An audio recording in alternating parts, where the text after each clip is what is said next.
بسم اللہ الرحمن الرحیم الحمد للہ رب العالمین والصلاة والسلام علی سید الانبیاء والمرسلین وعلی آلہ واصحابہ اجمعین اما بعد فقد قال اللہ تبارک وتعالی فی القرآن المجید والفرقان الحمید اعوذ باللہ من الشیطان الرجیم بسم اللہ الرحمن الرحیم لو انزلنا هذا القرآن على جبل لرأيته خاشعا متصدعا من خشیۃ اللہ وتلك الامثال نضربها للناس لعلهم يتفکرون صدق اللہ مولانا العظیم۔ اللہ تبارک و تعالی کا کرم ہے، محض اس کا فضل اور احسان ہے کہ اس نے 20 رکعت تراویح کی نماز میں 6 دن میں قرآن کریم مکمل کرنے کی ہم سب کو توفیق مرحمت فرمائی۔ کتنے ہمارے ساتھی جو رمضان المبارک سے پہلے ہمارے ساتھ تھے، شانہ بشانہ قدم بقدم دعوت مدارات میں اپنی بیٹھکوں میں ہم ساتھ میں رہتے تھے، لیکن ان کا دن پورا ہوا، وہ چلے گئے۔ اللہ نے ہم سب کو رمضان المبارک کی بابرکت ساعتوں تک محض اپنے فضل اور کرم سے میرے دوستوں پہنچایا ہے، اور ہم میں سے کسی کو یہ خبر نہیں ہے کہ کب تک کون باحیات ہے۔ قرآن کریم کی آیتیں مختلف ہم پڑھتے اور سنتے رہتے ہیں، کاش کی قرآن کریم کو سمجھ کر پڑھنے کا ہمارا مزاج بنتا۔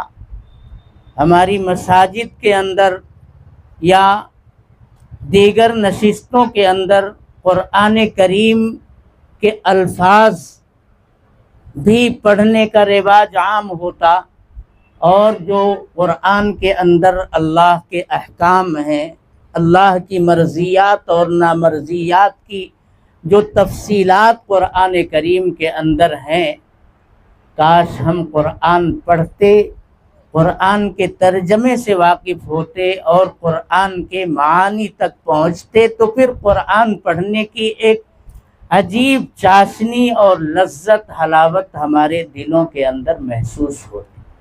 ویسے بھی نہ سمجھنے والے لوگ رہتے ہیں، لیکن قرآن کریم جب پڑھا جاتا ہے تو یقیناً میرے دوستو یہ محسوس ہوتا ہے کہ یہ بشر کا کلام ہو ہی نہیں سکتا، ورنہ 1 گھنٹہ 2 گھنٹہ آپ حضرات کھڑے رہے، قرآن کریم سنتے رہے۔ اللہ نے مجھے جیسی توفیق بخشی میں سناتا رہا۔ ہم میں سے اکثر و بیشتر لوگ قرآن کے ترجمے اور اس کے معانی سے واقف نہ ہونے کے باوجود کتنا سکون کے ساتھ قرآن کریم کو سنتے ہیں۔ یہ کلام اللہ ہونے کی اس سے بڑی اور کیا دلیل ہو سکتی ہے؟ اور دنیا کے اندر بہت ساری مذہبی، غیر مذہبی کتابیں، لٹریچر، میگزینز سب موجود ہیں، لیکن ان کو یاد رکھنا آدمی کتنا ہی ذہین و فطین ہو، رغبت ہی نہیں ہوتی ہے۔ 1 مرتبہ سے 2 مرتبہ پڑھ لیا، تیسری مرتبہ پڑھ لیا سمجھنے کے لیے، اس کے بعد تو پھر اس کتاب کی طرف آدمی کی رغبت اور دل مائل نہیں ہوتا ہے۔ لیکن قرآن کریم، اس میں وہ حلاوت ہے، وہ لذت ہے، اور اللہ تبارک و تعالی سے تعلق کا یہ ایسا ذریعہ ہے کہ جو بندہ بھی قرآن کریم ایک بار پڑھتا ہے، دوبارہ پڑھنے کی طبیعت کہتی ہے۔ بار بار پڑھتا ہے، انہی آیات کو دہراتا ہے، لیکن کبھی میرے دوستو دل کے اندر تکان ہے تو ایک الگ بات ہے۔ قرآن پڑھتے ہم بھی کم قرآن کریم کی تلاوت کرتے ہیں، لیکن جب بھی کرنے کے لیے بیٹھتے ہیں تو قرآن کے تعلق سے میرے دوستو کبھی دل کے اندر کوئی اکتاہٹ پیدا نہیں ہوتی ہے۔ یہ قرآن کا اعجاز ہے کہ 30 پاروں پر مشتمل 6666 آیتیں، اتنا موٹا قرآن ننھا منا بچہ بھی میرے دوستو اپنے سینے کے اندر محفوظ کر لیتا ہے کہ نہیں کر لیتا ہے۔ اور جتنی مذہبی کتابیں صحیفے آئے ان کو اللہ کی کتاب اور صحیفہ ہونے کا شرف تو ملا، لیکن قرآن کریم یہ اللہ تبارک و تعالی کی صفت ہے، اللہ کی ذات سے نکلا ہوا کلام ہے۔ یہ قرآن ہی کو یہ اعجاز اللہ تبارک و تعالی نے بخشا ہے، اور پھر اللہ نے یہ کہا ہے کہ اِنَّا نَحْنُ نَزَّلْنَا الذِّكْرَ وَإِنَّا لَهُ لَحَافِظُونَ۔ قرآن ہم نے اتارا ہے، اور پوری تاکید کے ساتھ سن لو، ہمارا یہ پیغام سن لو کہ ہم ہی اس کے محافظ بنے رہیں گے۔ قرآن کی حفاظت میرے محترم بزرگوں اور دوستوں، بڑی بڑی سلطنتوں، بڑے بڑے بادشاہوں، بڑے سرمایہ داروں آئے، وہ بھی قرآن کے ساتھ وابستہ ہو کر کے اپنی دنیا اور آخرت کو کامیاب کریں، لیکن اللہ تبارک و تعالی قرآن کی حفاظت کے لیے نہ کسی کے اقتدار کے محتاج اور نہ کسی کے مال اور سرمایہ کے، میرے دوستو یہ بے نیاز ہم سب کے پروردگار کا کلام ہے۔ اگر نیاز مندی کے ساتھ ہم اور آپ قرآن کریم سے وابستہ ہوں گے تو قرآن کی حفاظت کا ذمہ اللہ نے لیا ہے، انشاءاللہ اس سے ہم وابستہ ہوں گے تو اللہ تبارک و تعالی دنیا اور آخرت میں ہماری بگڑی بنا دے گا، ہماری حفاظت کا کام بھی ہو جائے گا۔ آپ بہت ساری تقریریں سنتے رہتے ہیں قرآن کریم کی عظمت کے تعلق سے۔ نبی اکرم صلی اللہ علیہ وسلم نے ارشاد فرمایا ہے کہ ان الذی لیس فی جوفہ شیء من القرآن کالبیت الخرب۔ مومن اور مسلمان ہو کر کے قرآن کی آیات سے اس کا سینہ پرنور نہ ہو، پھر وہ مومن کہلانے کا مستحق نہیں ہے۔ وہ بندہ جس کے دل کے اندر قرآن کریم کی کوئی بھی آیت، کوئی بھی چھوٹی بڑی صورت محفوظ نہیں ہے، وہ ویران گھر کی مانند ہے۔ اور پھر آپ نے قرآن کے ماہرین کے تعلق سے کیا ارشاد فرمایا؟ الماہر بالقرآن مع السفرۃ الکرام البررہ والذی یقرأ القرآن ویتتعتع فیہ وہو علیہ شاق لہ اجران۔ کسی کو بھی مذہب اسلام کے اندر میرے دوستو محرومی کا احساس اپنے اندر جگانے کی کوئی ضرورت نہیں ہے۔ اب تک آپ نے قرآن کریم کو نہیں سیکھا، نہیں پڑھا، یا چند صورتوں کے اوپر آپ اکتفا کر کے بیٹھے ہیں کہ ہمیں تو علم ترى سے والناس تک کی صورتیں یاد ہیں، بس انہی کو ہم پوری زندگی ظہر میں، فجر میں، عشاء میں، عصر میں، ہر نماز میں، نفل اور واجب سنت میں بس انہی کو دہراتے رہیں گے۔ میرے دوستو یہ قرآن کریم کے ساتھ تعلق آپ کا گہرا اور ہمارا گہرا نہیں ہے۔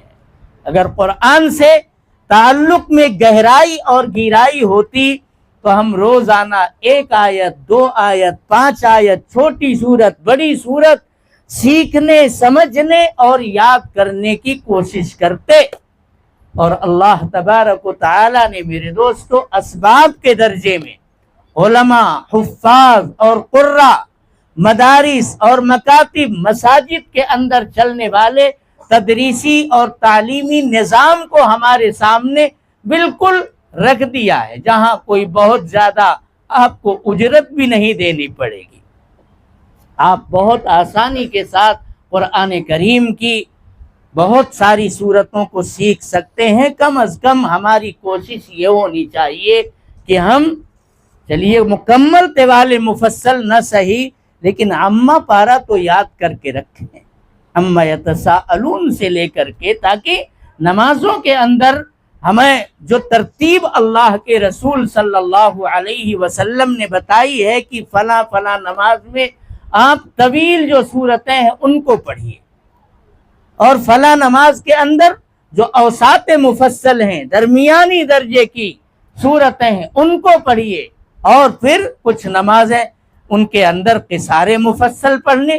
کم سے کم نبی اکرم صلی اللہ علیہ وسلم نے نمازوں کے اندر طوال، اوساط اور قصار کا جو ایک نظام دیا ہے پڑھنے کا، اتنا تو ہم کو میرے دوستو یاد رکھنا چاہیے۔ دنیا کو سمیٹنے اور بٹورنے کے لیے ہم خود بھی دنیا کے علوم اور فنون میں مہارت پیدا کرنے کے لیے کتنے چاق و چوبند نظر آتے ہیں، اور یہ دنیا کے علوم و فنون جتنے ہیں یہ سب میرے دوستو پیٹ پرورش کے صرف سامان ہیں۔ مرنے کے بعد قبر کے اندر اگر کوئی چیز نور بن کر کے آنے والی ہے تو یہ قرآن کریم ہے، یہ نمازیں ہیں، یہ روزے ہیں، یہ صدقات و خیرات ہیں۔ میرے دوستو اللہ کے احکام کو تو معلوم کرو۔ کیسے معلوم کرو گے جب ہمیں قرآن کریم سے کوئی واسطہ نہیں، نبی اکرم صلی اللہ علیہ وسلم سے؟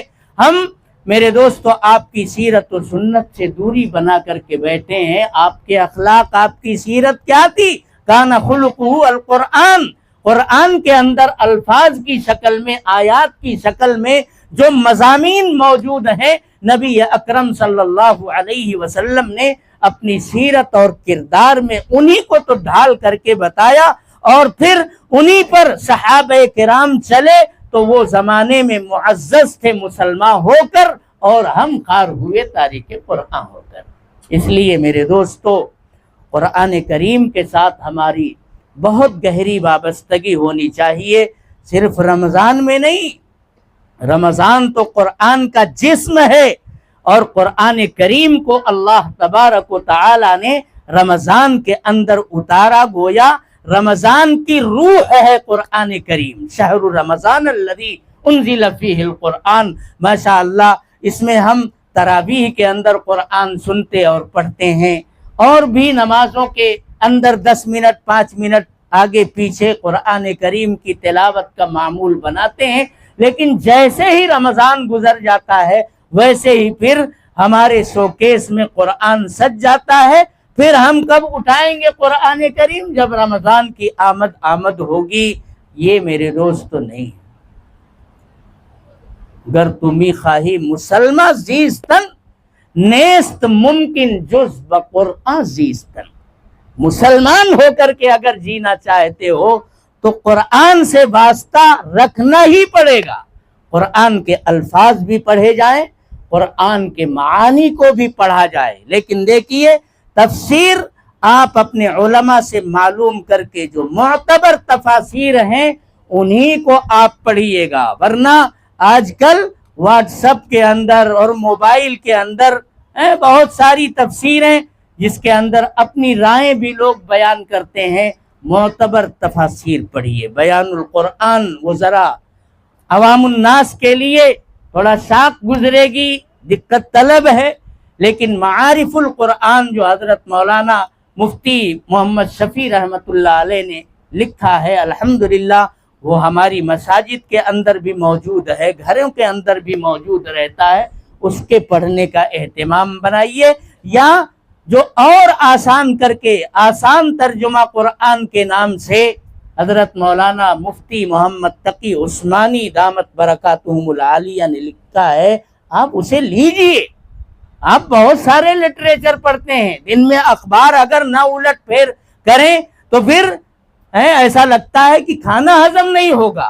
آپ 10 منٹ قرآن کریم کا ترجمہ پڑھنے کے لیے نکالیے، پھر دیکھیے کس طرح سے آخرت کی یاد اور بعث بعد الموت کا پورا منظر، حشر و نشر کی باتیں ہمیشہ کس طرح مستحضر رہتی ہیں، اور پھر دنیا کے جھمیلوں میں رہ کر کے بھی آدمی ہمیشہ آخرت کا متلاشی نظر آئے گا۔ اللہ تعالی ہم سب کو قرآن کریم سننے کی، پڑھنے کی، بار بار سمجھنے کی توفیق مرحمت فرمائے۔ ایک قرآن تو ہم نے تراویح کے اندر مکمل کیا، انشاءاللہ مزید قرآن پڑھتے رہیں گے۔ اور یہ رمضان المبارک کا بابرکت مہینہ دیکھو، تراویح 20 رکعت یہ رمضان المبارک کی ہر رات کے اندر آپ کو پڑھنی ہے۔ ایسا نہیں ہے کہ قرآن مکمل ہو گیا، 6 دن تراویح پڑھ لی، اب اس کے بعد ہم نہ مسجد میں نظر آئیں گے نہ یہاں۔ الحمدللہ ہمیں دعا دینی چاہیے محترم جناب شاکر بھائی کو، ان کے دوست پپو بھائی کو، اور جتنے رفقائے کار ہیں سب کو، جنہوں نے ماشاءاللہ اتنا خوبصورت یہاں ایک نظام قائم کیا ہے۔ 6 روز یہ بڑی تراویح کے نام سے ہوتی ہے، اور پھر جب تک عید کا چاند نظر نہیں آئے گا یہ مصلی یہاں لگا رہے گا، اور مصلی ہی کیا، ان کا دیگ بھی چڑھا رہے گا، ان کا دسترخوان اور ٹیبل بھی ویسے ہی سجا رہتا ہے۔ آپ حضرات یہاں آنا چاہیں علم تر کیف سے، انشاءاللہ میں خود رہوں گا تو پڑھاؤں گا، ورنہ حضرت مولانا ناصر جمال صاحب قاسمی دامت برکاتہم، حافظ اصغر علی صاحب، کوئی نہ کوئی ضرور انشاءاللہ مصلی پر آپ کو ملے گا۔ آپ علم تر سے تراویح پڑھیے۔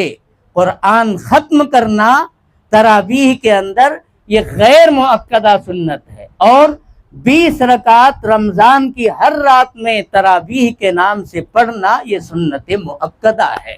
تو ابھی رجعنا کیسے حضور نے فرمایا تھا، من الجہاد الاکبر اصغر الی الجہاد الاکبر۔ ابھی تو ہمارے سامنے رمضان کی جو بھی گھڑیاں ہیں، انشاءاللہ ہم لوگ ان گھڑیوں میں اللہ کی رحمت کو، اللہ کی برکت کو مانگیں گے۔ اللہ تعالی ہم سب کو اپنی رحمتوں سے مالا مال فرمائے، اور رمضان المبارک کی بابرکت ساعتوں میں نمازوں کا اہتمام کرنے کی، روزہ رکھنے کی، صدقہ اور خیرات سے غریبوں، بیواؤں، اہل مدارس کی امداد اور تعاون کرنے کی اللہ خوب توفیق عطا فرمائے۔ اور جو بھی آپ کے پاس فارغ وقت ہو، آپ ذکر میں، تسبیح میں، تلاوت میں گزاریں، تہجد کا اہتمام کریں، نوافل کا اہتمام کریں۔ اللہ تعالی ہم سب کو توفیق مرحمت فرمائے۔ تو خاص طور پر یہ بتانا مقصود اور مطلوب ہوتا ہے، خاص طور پہ مجھے، کیونکہ میں ایک عالم دین بھی ہوں، ایک مدرسے میں ایک ذمہ داری کے ساتھ پڑھانا رہتا ہے، بہت ساری ذمہ داریاں رہتی ہے، بتانا ضروری ہے، تاکہ کل کو کوئی یہ نہ کہے کہ دیکھو مفتی صاحب کے پیچھے ان لوگوں نے 6 دن تراویح پڑھ لی اور اب اس کے بعد یہ لوگ آزاد ہو گئے۔ وہ آپ کے اوپر انگلی کم اٹھتی ہے، اس کا نشان سیدھا میرے اوپر آتا ہے۔ اس لیے میں سب سے ہاتھ جوڑ کر کے یہ گزارش کروں گا کہ اللہ کے واسطے اگر پورے مہینے اہتمام آپ کرتے ہیں تبھی آپ یہاں تشریف لایا کریں، اور جس کو اہتمام نہیں کرنا ہے اللہ کے واسطے وہ یہاں نہ آئے، ورنہ آپ کے اوپر کم اور ہم لوگوں کے اوپر اس کے اثرات زیادہ پڑتے ہیں۔ اللہ تعالی ہم سب کو اس رمضان کے اندر مکمل تراویح پڑھنے کی توفیق عطا فرمائے۔ وآخر دعوانا ان الحمد للہ رب العالمین۔ اللہم صلی علی سیدنا و مولانا محمد وعلی آل سیدنا و مولانا محمد وبارک وسلم۔ ربنا ظلمنا انفسنا وان لم تغفر لنا وترحمنا لنکونن من الخاسرین۔ ربنا لا تزغ قلوبنا بعد اذ هديتنا وهب لنا من لدنك رحمة انك انت الوهاب۔ ربنا اغفر لنا ولإخواننا الذين سبقونا بالإيمان ولا تجعل في قلوبنا غلا للذين آمنوا ربنا إنك رؤوف رحيم۔ ربنا هب لنا من أزواجنا وذرياتنا قرة أعين وجعلنا للمتقين إماما۔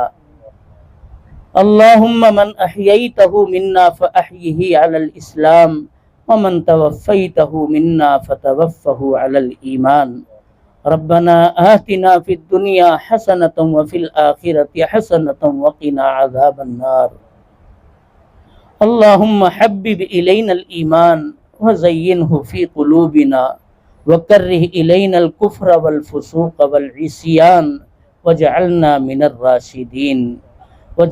من الراشدين لا إله إلا الله الحليم الكريم سبحان الله رب العرش العظيم نسألك موجبات رحمتك وعزائم مغفرتك والغنيمة من كل بر والسلامة من كل إثم لا تدع لنا ذنبا إلا غفرته ولا هما إلا فرجته ولا دينا إلا أديته ولا مريضا إلا شفيته ولا مكروبا إلا عافيته ولا ضرا إلا نفسته ولا حاجة من حوائج الدنيا والآخرة هي لك رضا إلا قضيتها ويسرتها يا أرحم الراحمين يا أكرم الأكرمين يا ذا الجلال والإكرام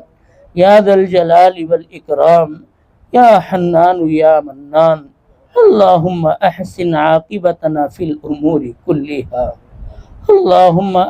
عاقبتنا في الأمور كلها اللهم إنا نسألك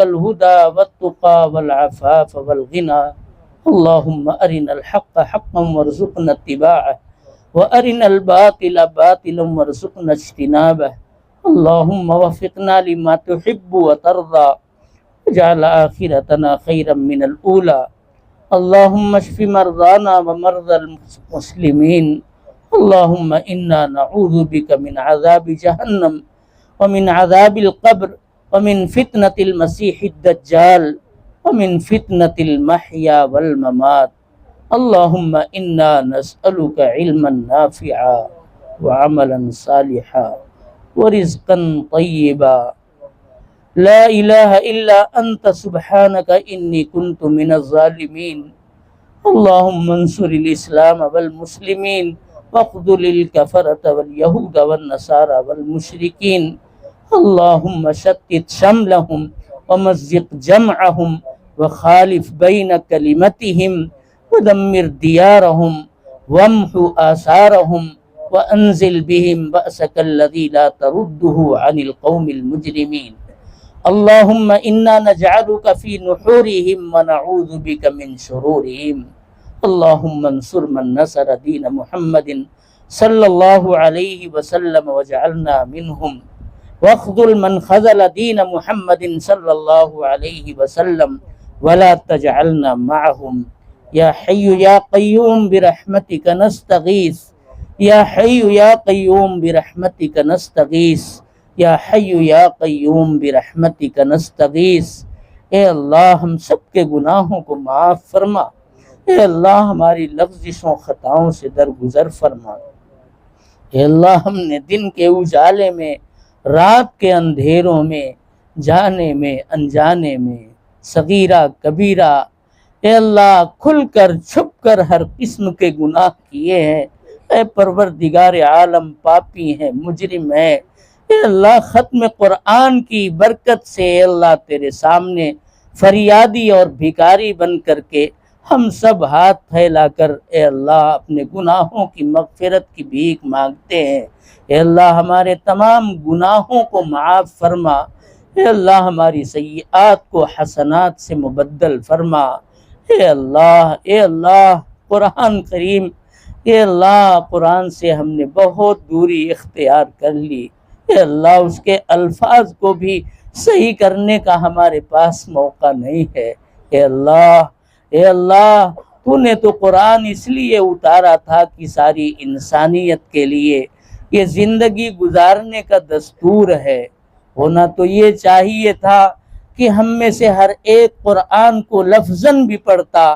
معنن بھی اس کو سمجھنے کی کوشش کرتا تاکہ تیری مرضیات کا پتہ چلتا اور اس پر ہم چلتے تیری نامرضیات کا پتہ چلتا اور ان سے ہم بچتے اے اللہ ہم نے قرآن کریم کے ساتھ جیسا تعلق اور جو وابستگی ہمیں پیدا کرنی چاہیے نہیں کی۔ اے اللہ ہمیں معاف فرما۔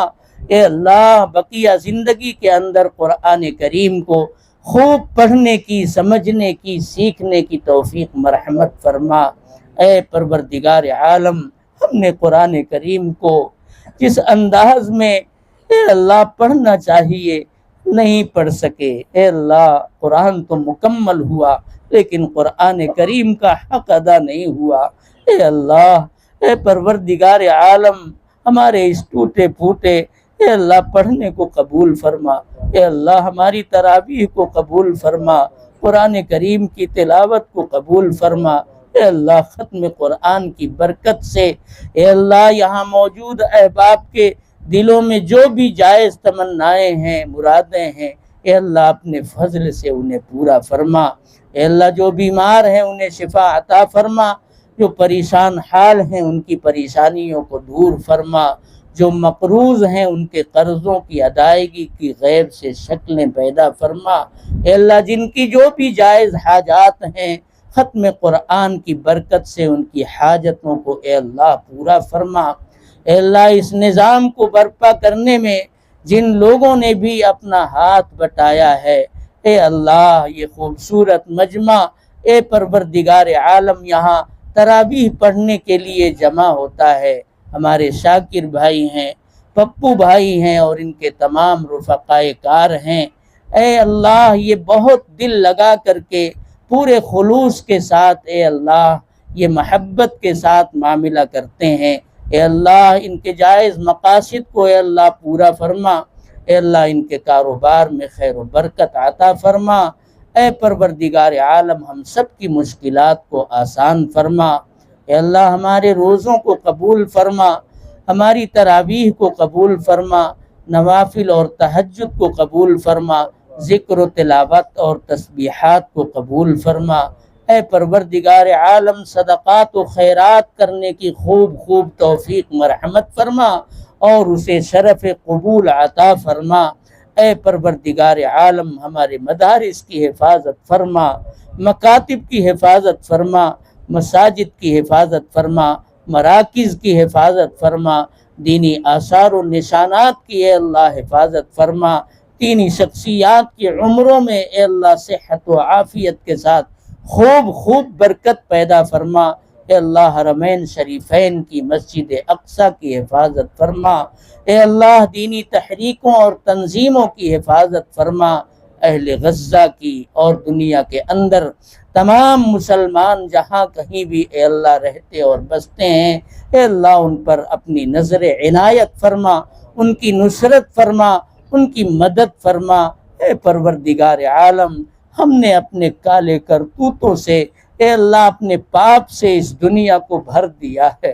اے پروردگار عالم اب فیصلے بھی آسمانوں سے ایسے آ رہے ہیں جنہیں ہم اے اللہ برداشت نہیں کر سکتے۔ اے پروردگار عالم ایمان پر ثابت قدمی کے ساتھ جمنے کی توفیق عطا فرما۔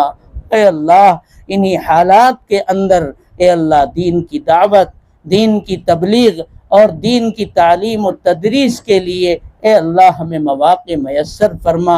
اے اللہ اپنے دین کی خدمت کے لیے ہم سب کو بے انتہا قبول فرما۔ اے پروردگار عالم جو مانگا وہ بھی عطا فرما، جو مانگنا چاہیے تھا نہیں مانگ سکے اپنے فضل سے عطا فرما۔ اے اللہ سب سے مانگنے کا سلیقہ تو سیکھا۔